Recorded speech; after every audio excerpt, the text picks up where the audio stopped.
Hello everyone, কেমন আছেন সবাই? আশা করি অনেক ভালো আছেন। গতকালকের এল ক্লাসিকো ম্যাচে রিয়াল মাদ্রিদ বার্নাবিউতে বার্সাকে 2-1 গোলে হারিয়েছে এবং রিয়াল মাদ্রিদ জিতে গেছে।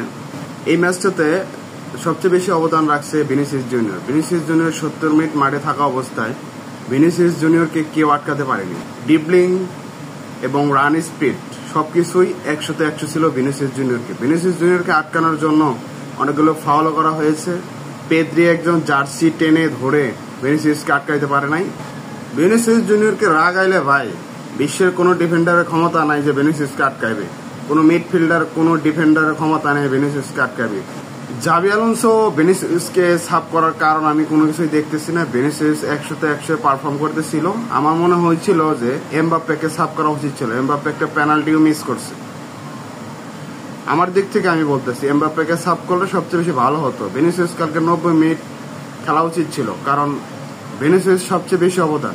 ভিনিসিয়াসকে আটকানোই যাচ্ছিল না, কোনোভাবে আটকাতে পারছিল না। কোনো ট্যাকটিস, কোনো প্লেয়ার, কোনো ডিফেন্ডার, কোনো মিডফিল্ডার ভিনিসিয়াসকে আটকাতে পারছিল না। তো ভিনিসিয়াসকে সাফ করার কোনো কারণই দেখতেছি না জাভি আলোনসো। তো এই জন্যই আমি আগের একটা ভিডিওতে বলছিলাম জাভি আলোনসোর ট্যাকটিস আমার মোটেও ভালো লাগে না। তো ভিনিসিয়াস থাকলে মনে হয় আর 2-1 গোল হওয়ার সম্ভাবনা ছিল।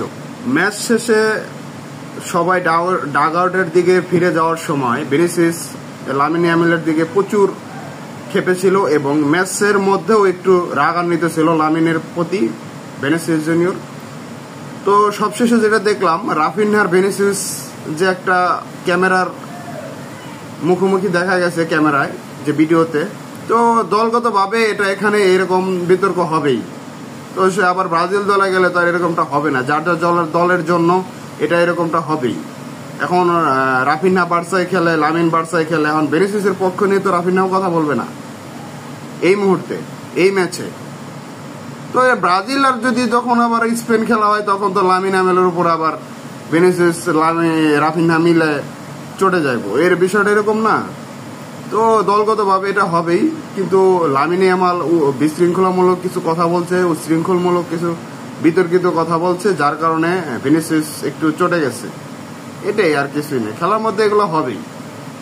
তো পেদ্রি হচ্ছে সবচেয়ে ট্রেন্ডিং প্লেয়ার কালকের ম্যাচে, কারণ পেদ্রি লাল কার্ড খাইছে, পরের ম্যাচ তো খেলতেই পারবে না। আর যে ফাউল করছে টেনে জার্সি ভিনিসিয়াস জুনিয়র, এত সবচেয়ে বেশি বদনাম করছে পেদ্রি অনেক ভালো প্লেয়ার মিডফিল্ডে, এটা আমিও জানি, কিন্তু পেদ্রি এটা আসলে একটা বদনাম করছে, এটা মোটেও করে নাই। তো ওইটা জার্সি ধরে, যদি জার্সি টেনে ধরে না থামাইতো ভিনিসিয়াস করে গোল করে চলে আসতো 100% শিওর।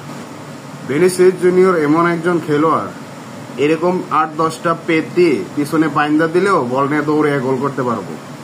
এটা মাথায় রাখা উচিত। এটা ভিনিসিয়াস জুনিয়র ব্রাজিলিয়ান, ঠিক আছে।